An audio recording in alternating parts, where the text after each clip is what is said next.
Sister, how are you? I'm good. How are you? Yeah, fine. Welcome to the show. And our guest is Aisha Alshamsi, a multidimensional healer. So we are going to discuss about all aspects of healing. Welcome to the show, Thank, sister. thank Uh, you so much.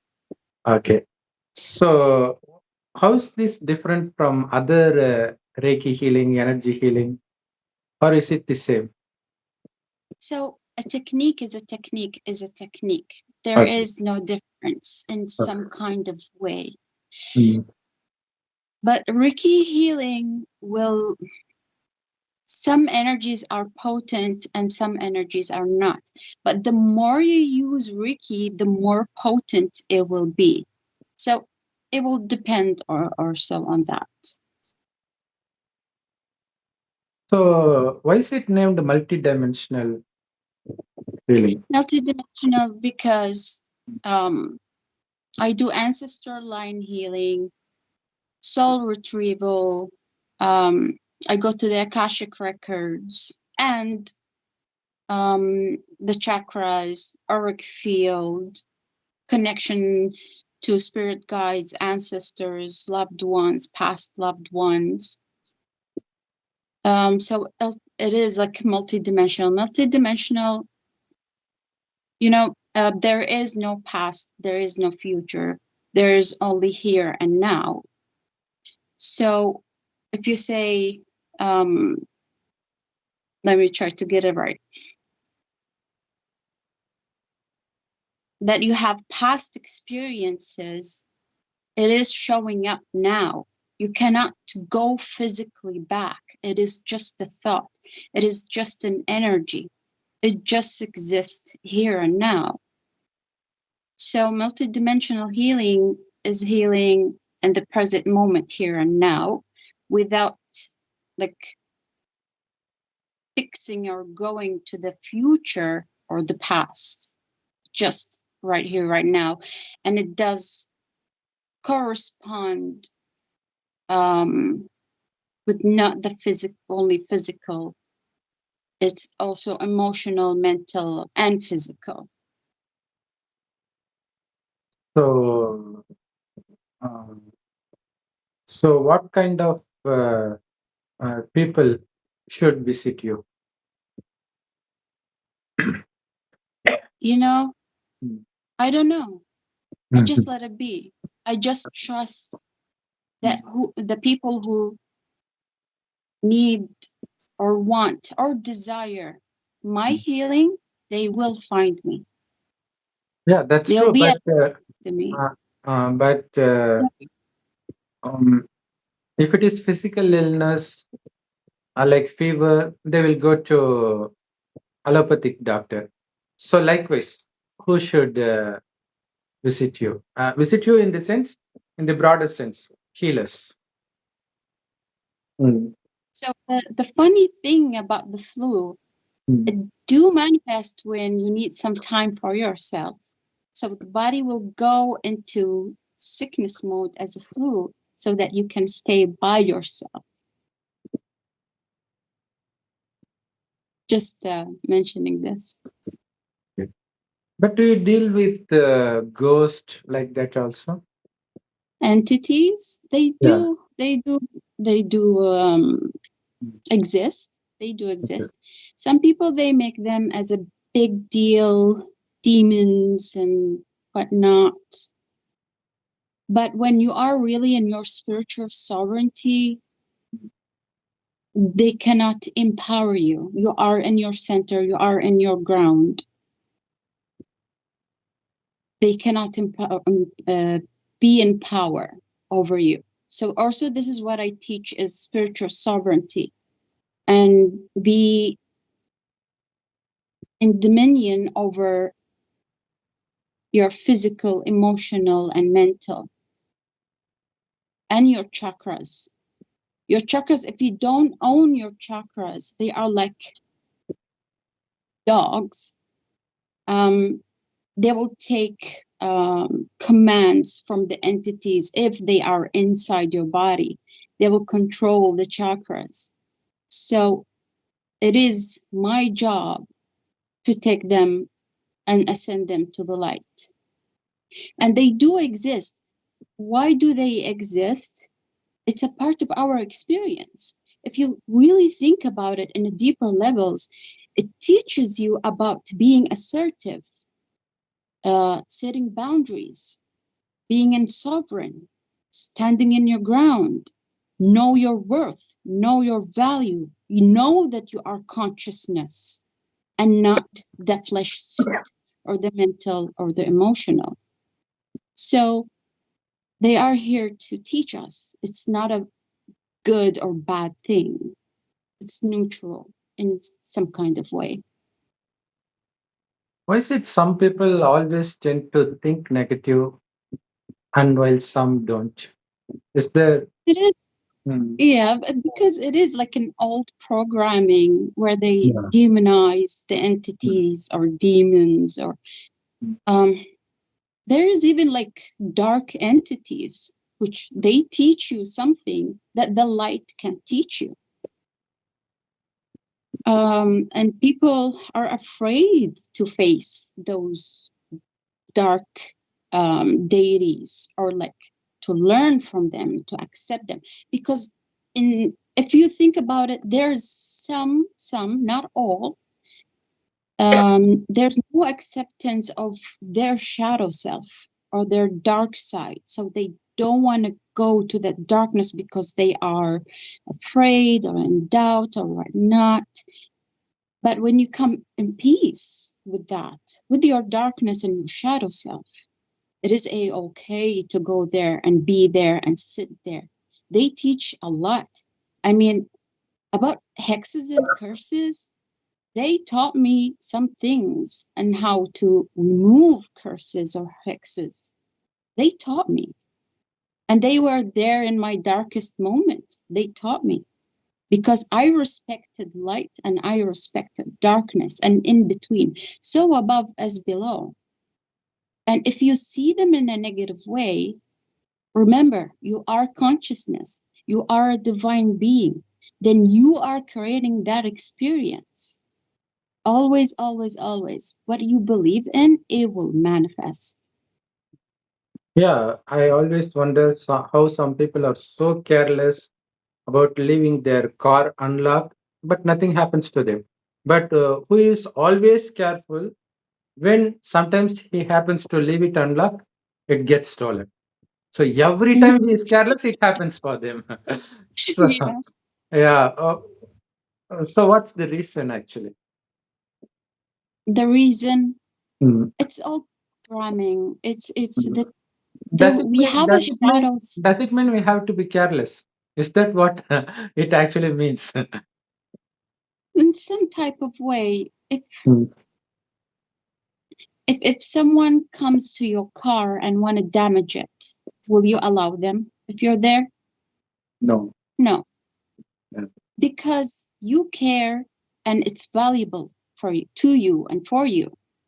So um, ourselves, like I'm giving just an example about material thing, but Mhm. when you go really deep about this example, this is like how you should or could feel about yourself. And the shadow and the ego self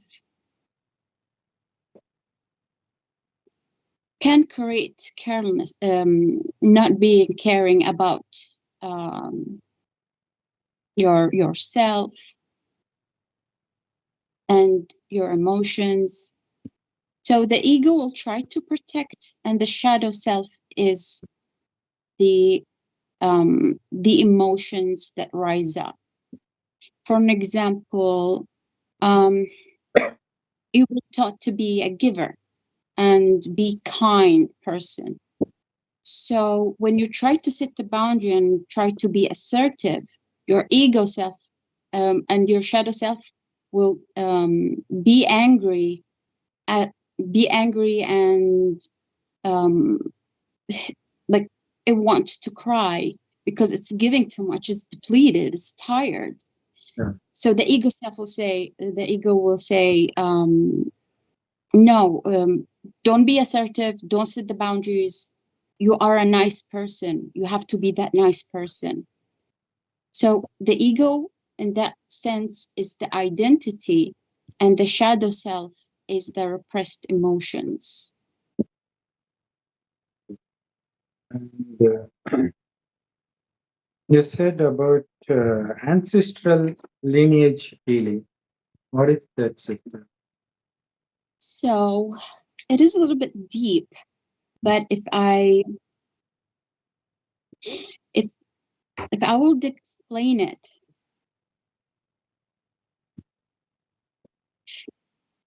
for an example, some ancestors had poverty mindset, poverty living, poverty thoughts, illnesses, which make them also in mind of lack. So it is in your DNA. It will be in your DNA. It will be in your auric field. It might be in your chakras. You will experience some of it. So when doing ancestral line healing, we go back there to the time of the ancestors that experienced these type of things, and we talk to them and we heal them. So the effects of what they were experiencing, it will not be 100% in the present time, in the present here and now, or it will completely demolished. Because sometimes why it does not go away, because you have some type of work to do. That's why. To rewire your subconscious mind. And in order for the subconscious mind to regain a new habit, it needs at least 21 days. Some people less and some people more. So this is the type of ancestral line healing. I'm just in an example, but there's some really deeper aspects of that.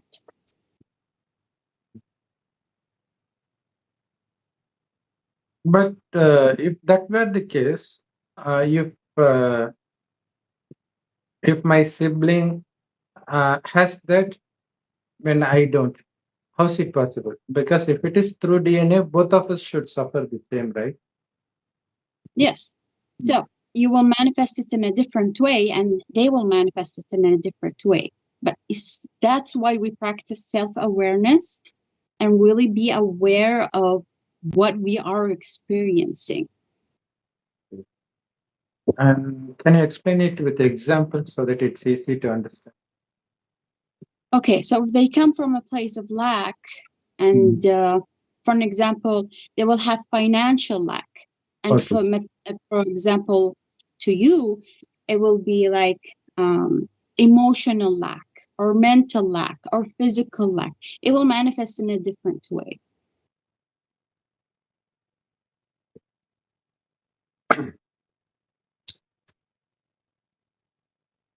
So does it not have to do with our past birth rather than our ancestral? Can you say that again, please? So these manifestations, could it be due to our ancestral lineage or could it be due to our past rebirth? It can be from past life. It can be from our ancestors. Everyone is different. Okay. That's why we tap into where did it start? Where did it stem from? So everyone, they can be two, they can just be one. So everyone is different. But those psychiatric diseases, does it have anything to do with the ancestral thing? Can you repeat that, please? Psychiatric diseases. English is not my first language, so can you explain it? Okay. Psychiatric that is mental disorder, like bipolar disorder. Okay. Okay. So your question is, does it stem from the ancestors? Yeah, that's what I asked.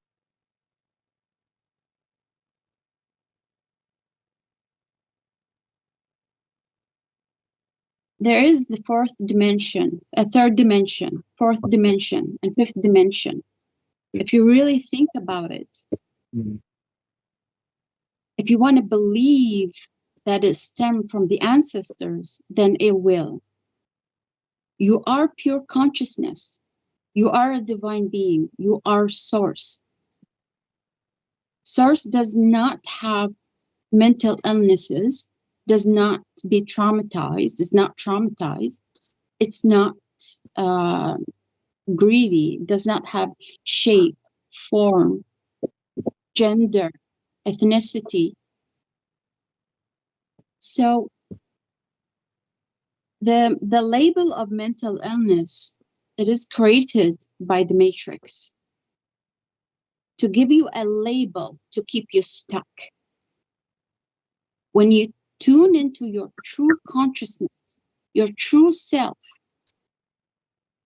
there is no mental illnesses. For an example, when somebody is alcoholic and they go to the AA meeting, they label themselves as an alcoholic, or they do label themselves an alcoholic. So the matrix created that system to keep them stuck into that mentality. Every day they will struggle not to drink, and every day they will go to the meeting helping other people to get out of those kind of addiction, which is good. I'm not saying no, but they keep them stuck on that label. Creator does not have mental illnesses. If you think about it. Now, let's talk about the mental illnesses, as you say, from the ancestors. So there is some, if I will talk about it, it will be in our gene, because some of them passed from the ancestors. But nevertheless, what I've said just now about you being consciousness, don't forget about it. If you want to identify of what they have been through, then it will. If you want to change it, you can. And you don't need that multidimensional healer or that psychic or whoever they are. You can change it by yourself. And I do teach how to change it. Even if you change your thought pattern and the way that you perceive things, it will change automatically when you keep in discipline and keep doing it and keep practicing it. It will change. So does practice involve repeating affirmations? Affirmations. So we do have the subconscious mind. The subconscious mind has an unconscious mind, meaning it does have layers. So if you're saying affirmations, it will just like go through the surfaces in some type of way. But there is some things are much more deeper. In this case, I do recommend that you go and seek for someone to help you go even deeper or teach you how. I don't want to say that go for them to see what is going on. Let them teach you how you can go there and heal that aspects of you. Because affirmations, yes, it does help. I'm not saying no, because everything that you say has a frequency, and words are spells. So if, for an example, my heart is saying something, I'm placing my hand in my heart and saying my affirmations, it will change something. I'm not saying no, but there is deeper levels of it for healing it, for getting out of it. Now, the third dimension, fourth dimension, fifth dimension,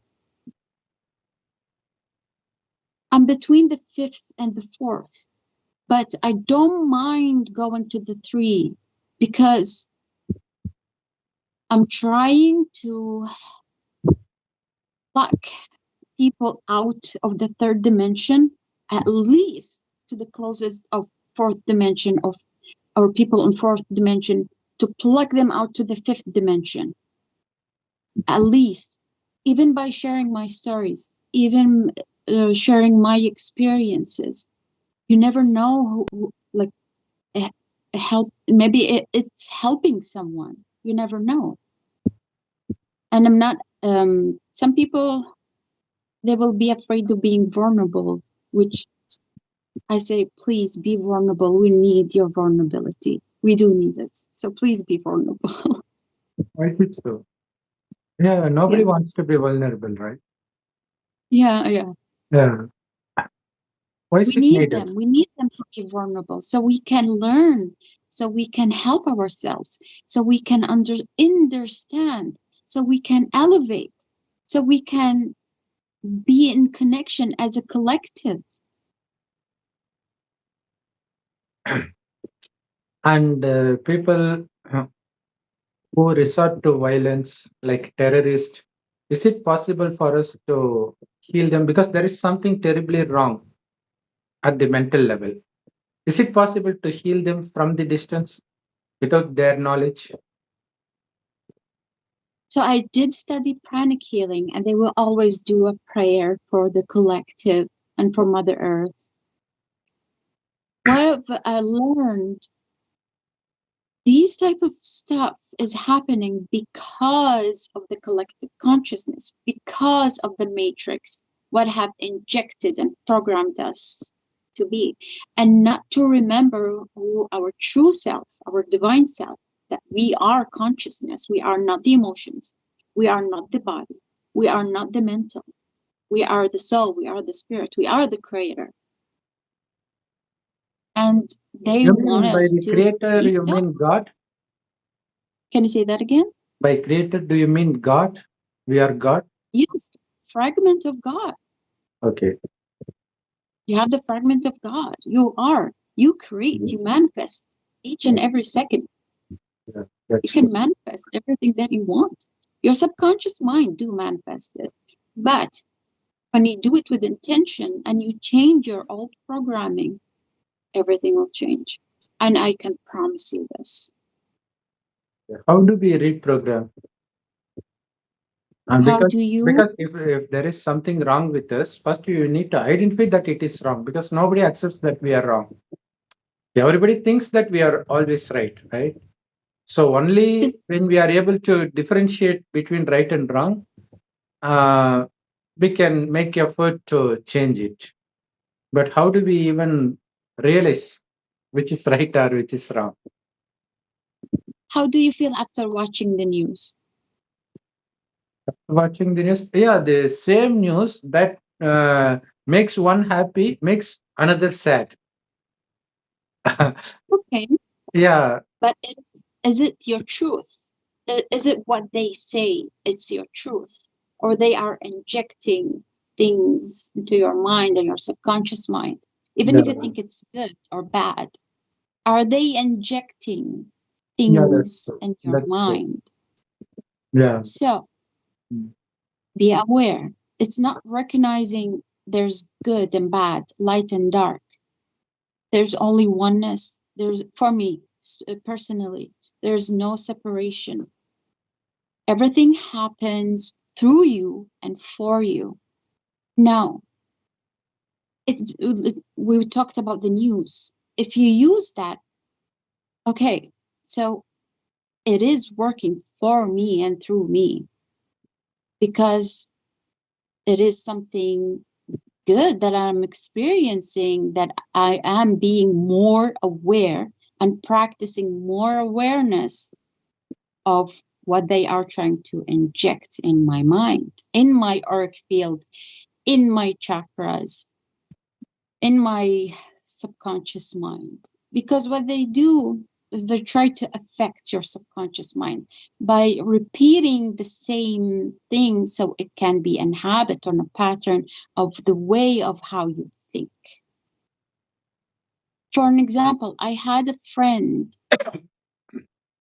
who was really angry about what is happening around Palestine and whatnot. It is a collective consciousness. The more that we heal ourselves, the more that we work on ourselves, the more we are transcending and helping the collective consciousness.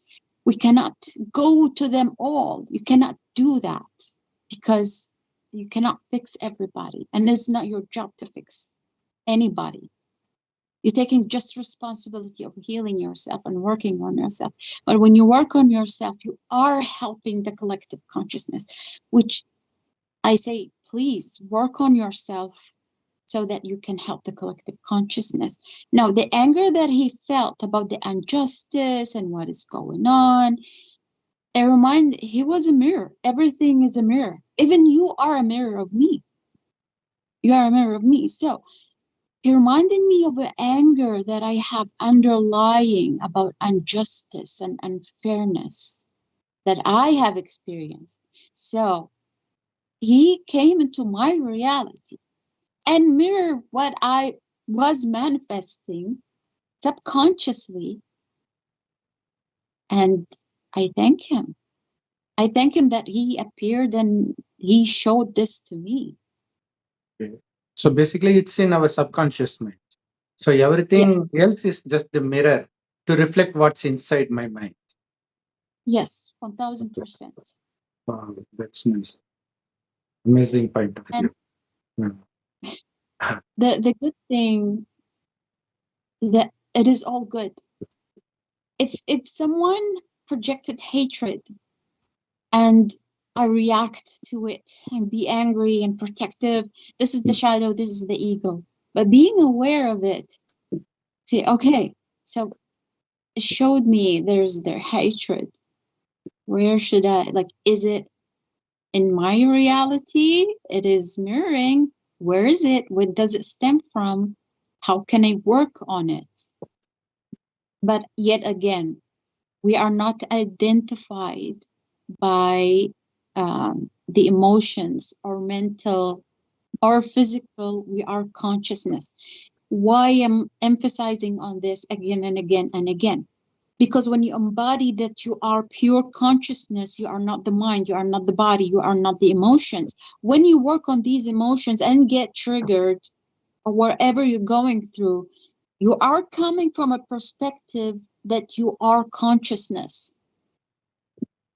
Not coming from a place of ego, not coming from a place of shadow self, not coming from a place of attachment of the emotions, mental and physical. No, observer, awakened, aware, pure consciousness.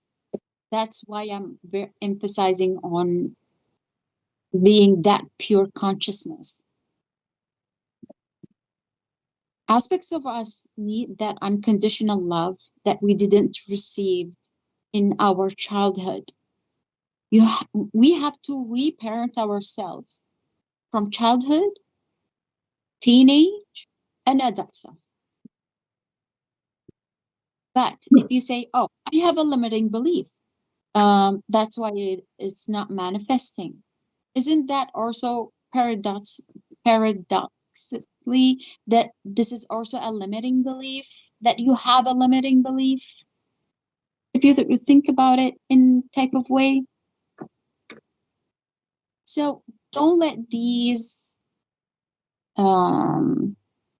past, which does not exist, affect you. No, be that unconditional love to yourself and say, you know what, even if I have that trigger, even if I didn't work on it yet, it is manifesting a lot into my reality.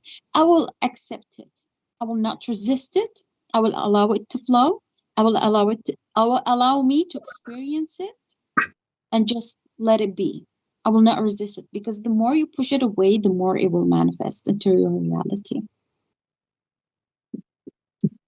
So what should we not resist? Our emotions. Emotions. And thoughts. Okay, and even thoughts. if it is negative. Let it be. It's like a cloud. Okay. It's just like a cloud coming in. And you know what? Thought, I see you, I acknowledge, but without attachment. Remember, you are consciousness.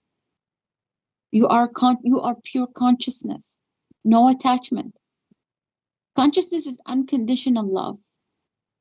Whatever emotions or whatever you're going through, the Creator loves you unconditionally, no conditions. Wow. Why can't you give that to yourself? Because the conditions that we have been through, childhood, teenage, and adult self. That's why. Because they loved us conditioned, like with conditions. If you do good in your exams, then I will give you attention. If you clean up your room, then I will hug you and kiss you, and I will serve you your food, basic needs, even basic needs. It happens. Yeah. That's how So parenting I'm happens. conditioned. Like, you know what? If I will be a perfect, then I will love myself. No, love yourself even if you're feeling not perfect. Just be imperfect. Be you. Be your authentic self. And I want to talk about spiritual teachers. Please, please, please, please. Even me. Only take what resonates with you. Only take what resonates with you. Whatever I say, just only take what resonates with your soul. Nothing more. And you're seeking for answers. You're going to spiritual teachers. You're watching videos. You're reading books. La la la. The truth, the highest truth, is within you. And these videos about manifestations and quantum leaping, oh, I will do the meditation to manifest something. No, you have your own way on how to manifest things. Just know what is more exciting to you, and then you can be like doing it in a daily basis. Everyone is different. The way that you can manifest is really different than mine. It's not one size fits all. Everyone is different. But the spiritual teachers and people that are the spiritual teachers that only keep you trapped in the fourth dimension, I dislike them because they keep you trapped in the fourth dimension and third dimension, and they don't keep reminding you you are the pure consciousness. You are not your traumas. You are not your past. You are not that identifications that the ego mind had created. You are not the shadow self. See them from a point of view of kindness and compassion and unconditional love and acceptance. It will dissolve. The more you shed light to them, it will dissolve. And the more that you work on it and be aware of it, it will not manifest in your reality. But what they do is they keep you trapped. And I dislike that.